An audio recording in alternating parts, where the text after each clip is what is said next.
on Colorado Trail, I started at the South Cottonwood Trailhead off of County Road 344. This is segment 13 for those of you who like segments on the Collegiate East. Started right around first light, a little bit late, hoping that all of the fresh snow we just had would be frozen. Well, there's not much left. Melted out pretty good yesterday. We had our wilderness registry up here. Actually, this isn't wilderness, I take it back, sorry. This is just national forest. So I'm gonna stop and sign that and I'll get back to this. Alright, so the register is signed. According to the register, no one's been here in 3 days, but I definitely don't believe there's tracks in this snow. And the snow was fresh yesterday morning. See, pretty snow. I just want to show you guys, like, the sun is hitting. That's a false summit of Mount Yale. Mount Yale's behind the other hill, kind of like over there. But that peak way back there, that's Turner Peak. And then over here, we've got Sheep Mountain going into South Cottonwood towards Ptarmigan. It's just absolutely beautiful, guys. So many people say they hate the Collegiate East. I live in Buena Vista. I'm on the Collegiate East and the West all the time. And this right here is one of my absolute favorite segments year round. And now the birds are chirping. It's just barely spring. We had 6 inches of snow on the ground yesterday morning. Now it's like totally dry. This is an epic spot for butterflies in the summer. Give it like another month or two, and this particular section will be swarming with butterflies. This section's also relatively mellow. I take my kiddo, he's 5. I bring him out here a lot. He loves this section. Oh, look at that sun hitting the valley. So pretty. Oh, there it is. I think we'll get Yale here again when I turn the corner. But I think everybody on Colorado Trail is like, go west, because the views when you're on the west are just miles and miles and miles of these stunning mountains. And don't get me wrong, they're absolutely beautiful. But there is something to be said about hiking quietly amongst the trees and being able to look for foot tracks and the squirrels and the birds yelling at you. The marmots aren't gonna chase you because you're too low. I don't know. I feel like the east of the Colorado Trail gets so much negative that maybe sometimes there's Yale. We should talk about the beauty.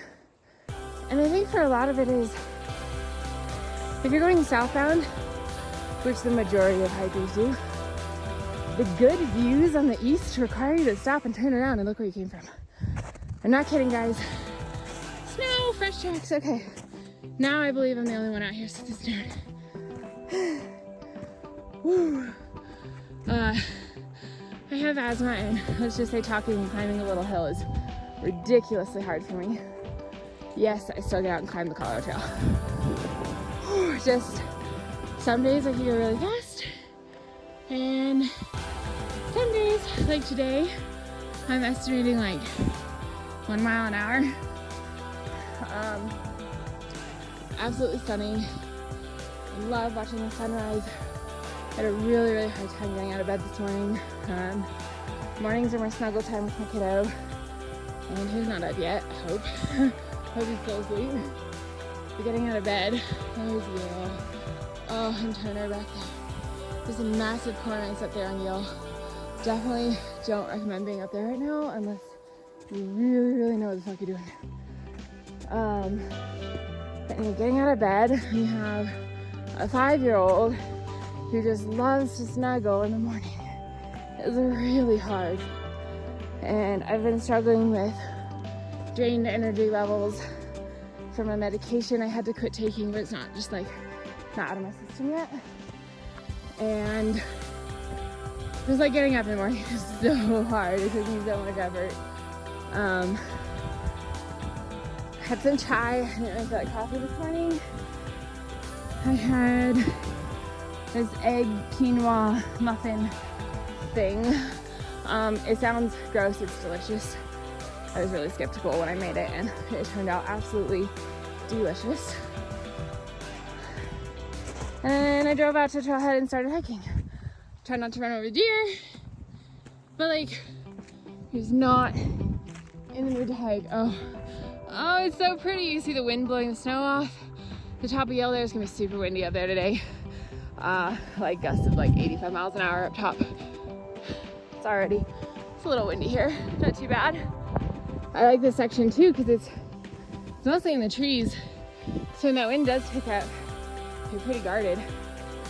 Yeah, waking up in the morning is hard for me. But then the second I actually like start hiking and I hear the birds, that's 306 that road down there, that's the road to Cottonwood Pass. When you start hiking and it's like the beauty of the world just takes over. It's like, oh my gosh, this is why you dragged yourself out of bed.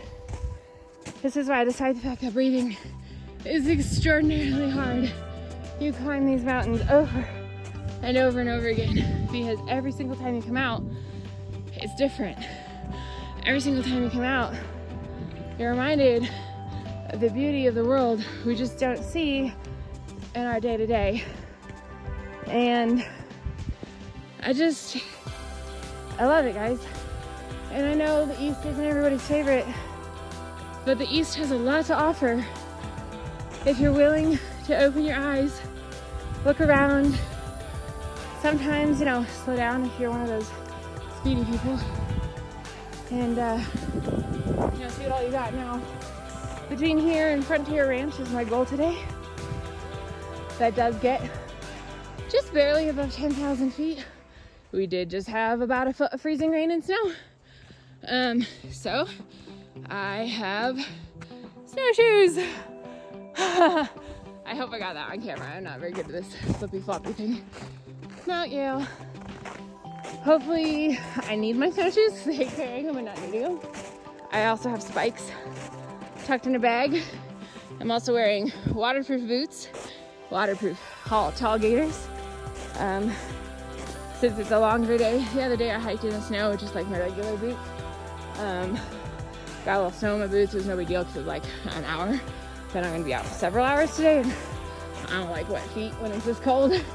The summer is a totally different story. In the summer you'll see me hiking in sandals and intentionally jumping in the river. Not right now. It's a little cold for that. Yeah. Anyway, I'll share more later, but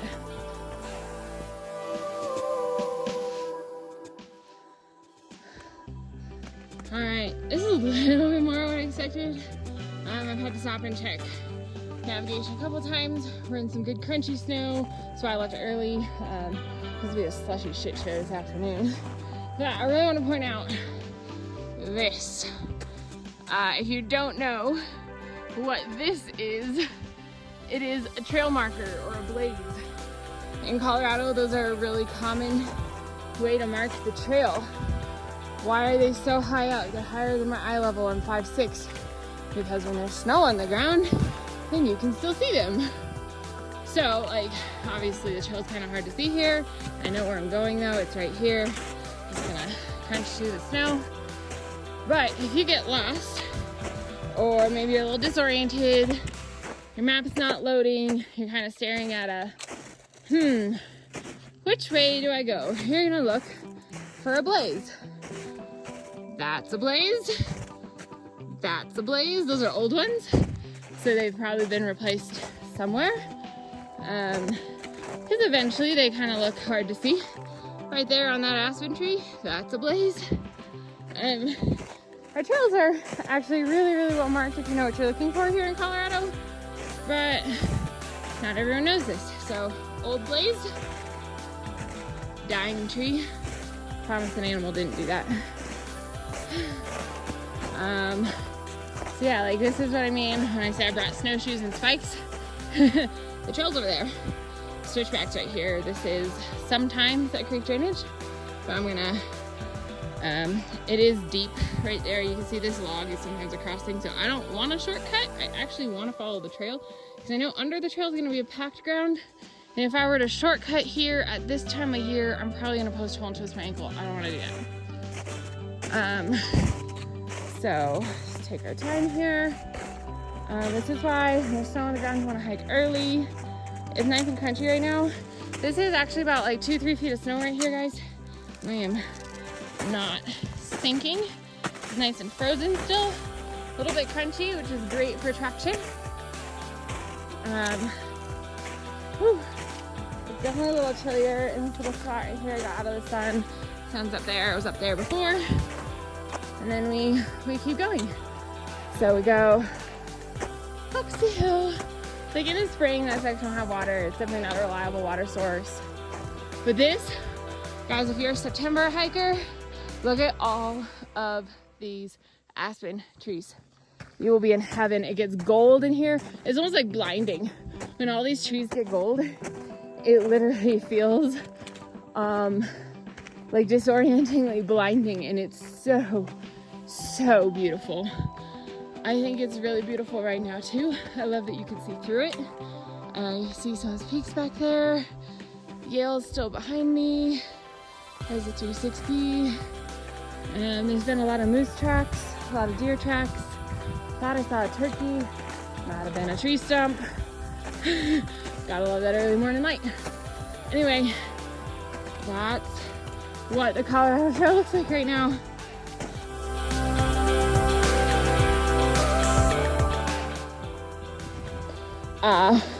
Well, that was fun. So in case you're wondering, that's like 3 to 5 feet deep. That's the trail back that way, through those trees. Definitely snowshoes required. That would have taken like an hour. And then of course you get to this and I'm like, do I take my snowshoes off or do I leave them on? I know the trail's kind of curves up there here right now. I think I'm gonna leave them on and see for a minute before I decide to really take them off.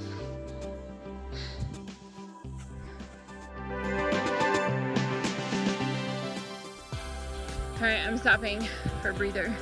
I want to show you, those are the Buffalo Peaks way out there. Back there is like, it might be Columbia peeking up there. I kind of hard to tell from here. That's the direction I'm going. And that, my friends, is where I just came from.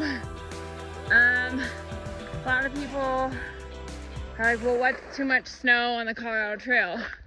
Well, do you know how to risk assess for yourself?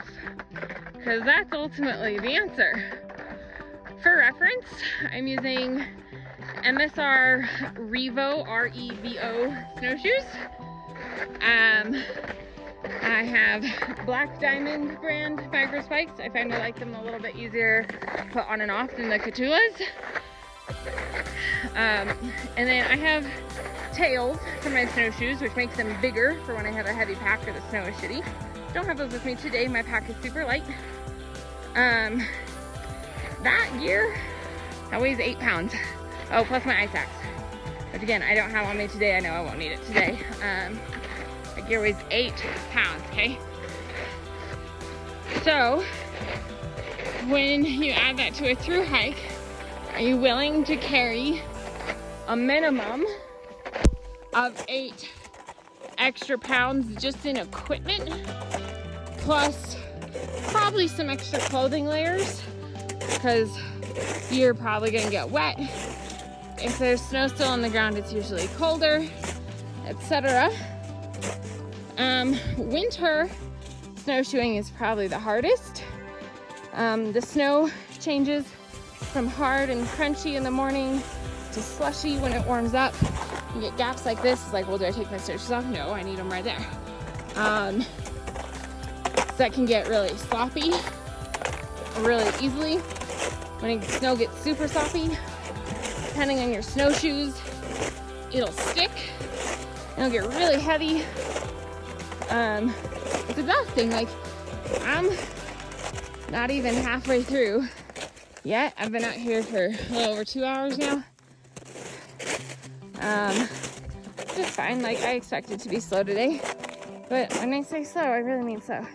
And I totally realized like an hour ago, put my gaiters on the wrong feet, but I decided that that was not worth taking them all the way off and back on once they already had snow on them. I am fixing the buckle though. That's what I'm doing. I started staring at the snow for a second. I'm fixing a buckle. Ooh. Okay, but yeah, not worth it. Just switch feet on the gators, whatever. And here's a good view of the buffaloes. Those are absolutely some of my favorite mountains. They're not on the Colorado Trail. They are the southernmost high peaks of the Mosquito Range. So those mountains farther to the north are your dominant Mosquito Range peaks. Several 14ers over there. I'm not gonna list them all out. You can look it up, 14ers.com. But really, guys, like, a lot of people are like, well, what's to it? So I'm like, can you see the trail? Can you navigate this? If yes, great, go have fun. But like, hypothermia can happen even if it's 90 degrees out. So if the colder it is, the easier it is to get hypothermia. And there's spots like this where the trail is flat. That drift is not flat. So it's like walking on the side of a really steep mountain here. Hang on. Okay. So you have to be able to assess what the conditions would be like. What are your personal expertise and skill sets? And it's like, do you find this enjoyable? If the answer is no, you'd only do this to survive, then you wait till the snow is melted. Which this year, guys, is gonna be late. Like, this is the Collegiate East, okay? This is anywhere from no snow to feet of snow. And the way the trail is over here, the trail holds the snow because it's where it's not sloped. It can't slide off the trail very well. So super steep drift here. Also, avalanches. I'm not in a high AVI risk region. Doesn't mean it won't happen. I am with my snowshoes, woo, creating what we call slush. So it's like as I'm digging in, my snowshoes are causing that top layer to slide off. So that in a more avalanche prone area, which the Colorado Trail has a lot of, that can actually trigger an avalanche. And you can either go down with it, get trapped in it, or you could kill someone below you. So make sure if you are gonna go out in snow conditions, you have AVI training. Please, please, please have AVI training. Whew. Anyway, so my point, guys, is what's too much snow? Well, what are your skills? What are you willing to put yourself through? And remember, if it's a through hike, you're talking day in, day out. I'm gonna do this over and over and over again. Okay, I'm out here today, yeah. I'm out here for one day, and I have family with hot food and clothes and dry home to go to, picking me up at the end of this segment. I'm carrying 2 thermoses. I've got some hot protein, coffee, hot chocolate, mocha stuff. I've got some hot electrolytes. I've got a bottle of warm water up here in my shoulder strap. I also have my filter. So I'm carrying about 2-3 liters of water to start. I mean, I've had some of it now. And then I know that the main river should be flowing. I might have to break ice to get to it, but it should be flowing. Definitely all the seasonal creeks, they're actually not flowing yet because it's too cold. All right, let's get through this next stretch and I'll talk some more. Whew. Actually, I'm gonna go ahead and turn this off because again, risk assessment, I need 2 hands to get through this. I'm gonna set the phone down. Okay, so let's finish up chatting about risk assessment. So basically, risk assessment comes down to knowledge and skill set. Also, as you can tell, snowshoeing, oh my God, that's Yale. This angle right here is actually the model for what is painted on my son's learning room wall. It's absolutely fantastic. Snowshoeing's really loud. Crunch, crunch. I ain't gonna see any wildlife today. I'm way, way too loud. I did see bobcat tracks and moose tracks and deer tracks. Lots of birds, lots of squirrels, a couple of bunnies. Actually here, these are bobcat tracks. This is the same bobcat I was following earlier. So these are bobcat tracks. Kind of hard to see. I think these were probably late last night, early this morning, based on the fact that they're not really melted out yet. They're still pretty tiny. I've kind of crisscrossed his tracks a bit. He'd be cool to see from a distance. But risk assessment comes down to knowledge and skill set. So what are your conditions in terms of hiking? What skills do you have that would allow you to, say, travel in these conditions? Or do you not have the skills to travel in these conditions? And some of that might be equipment related. Not everyone can get snowshoes. Not everyone can get light snowshoes. These aren't the lightest snowshoes that I'm using either. I like these for various reasons.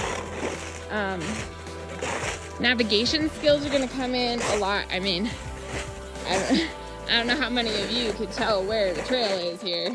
I'm on it. I've double checked myself a few times. I have 2 forms of navigation on me today. If I'm through hiking and I was in these conditions, I'd be carrying 3 or 4 types of navigation to account for failure. As I would assume at some point equipment would fail.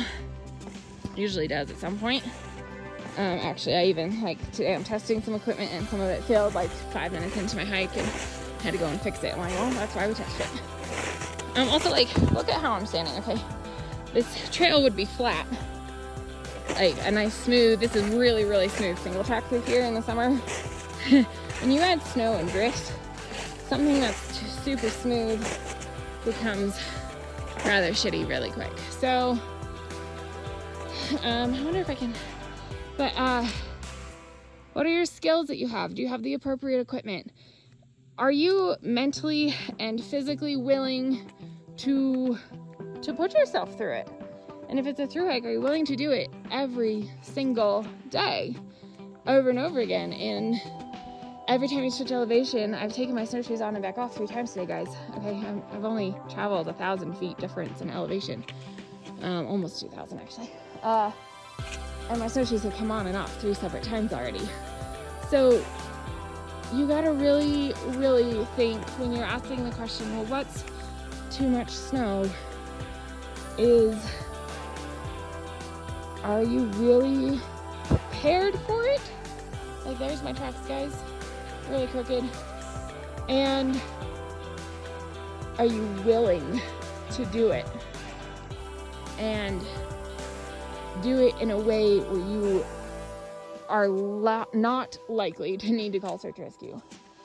You know, do it well and safely for your own sake and for everybody else's sake. So when we talk about too much snow out here on the trail, guys, this is kind of what we mean. A lot of people, I'm clearly the only one who's been out here in days, other than that bobcat, you know. And I highly doubt I'll see anybody. Maybe towards the end of my day I might, but chances of anybody else being out here are pretty slim. So when you're thinking about snow and snowpack and wanting to start early, this is what the mountains look like right now. More snow is coming next week. Guys, last year it dumped 20 plus inches of snow in the town of Buena Vista on May 20th and over 5 feet of snow on the Collegiate West on May 20th, okay? And that was after a really dry spring where stuff melted out. We're not melting out very fast, or I should say we started out really slow. We're melting out really fast now. But the conditions change very, very rapidly out here. It's totally dry in town. It's gonna be like 60 in town today, and I'm warm. Like, I'm actually not wearing winter clothes right now, other than my boots. I'm wearing shoulder season stuff, and I'm fine. I've got winter stuff in my pack in case of an emergency. And yeah, so just really think, when you keep asking about snow, what are you willing to do? What sounds fun? And are you prepared to do it safely? Oh my gosh, and I have no idea. I suck at counting these. Okay, real quick. Guys, these marks here, I know a lot of people freak out and be like, oh my god, a cat, a bear, something scraped up on the trees. I used to do that too when I was a kid. I don't know who told me that. That's actually, at that height, it's probably from elk, maybe moose. It looks more like elk with how close together everything is. That's in the fall, in rut, when they get the fuzzy stuff, the velvet off their antlers, they come and rub up on these trees. And this tells me that we actually have a really big herd of elk that lives through here. They are down in lower elevation right now. But they spend a lot of time here in the fall. Look at all these marks. There's some mark, there's some mark. Yeah, but that's from elk, guys. Deer do it too, so do moose. The height and the narrowness that I'm seeing says elk. Just thought I'd share.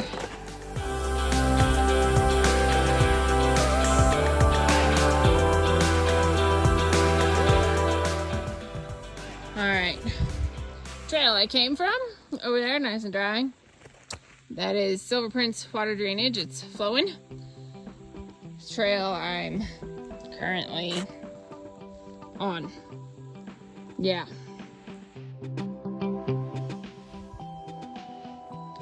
Alright, this is the highest point of my day, just above 10,000 feet. It's just getting real shitty real fast. I had to head down towards Maxwell Creek now and then back up and down and up and down.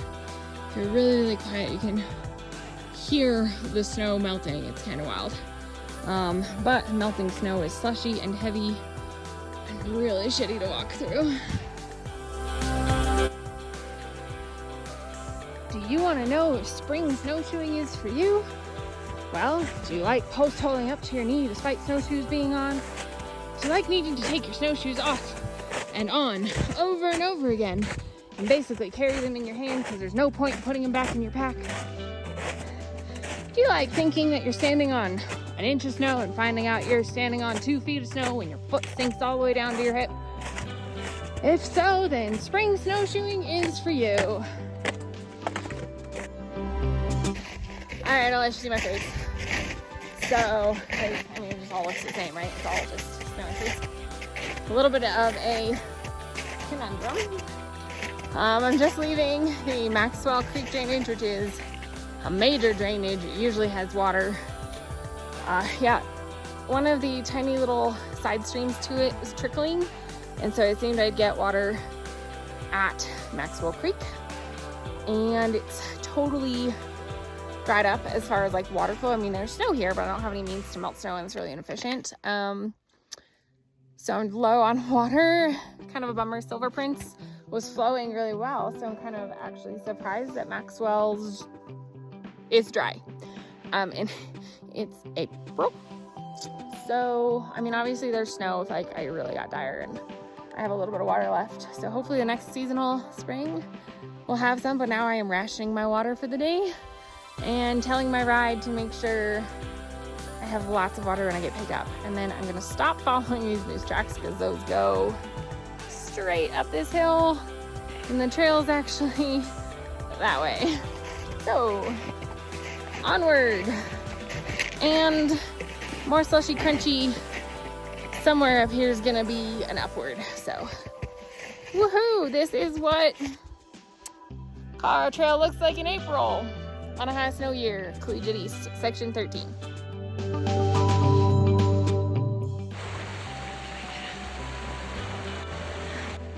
I just recorded something on nothing.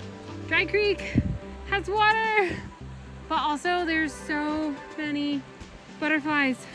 I'm so excited. I'm also seeing boot tracks from somebody else with like no spikes, no shoes. So I've packed up my snowshoes instead of just carrying them in my hand, and hopefully that was the right decision. I don't have to go and dig them back out and put them back on. I'm definitely getting water because I just ran out.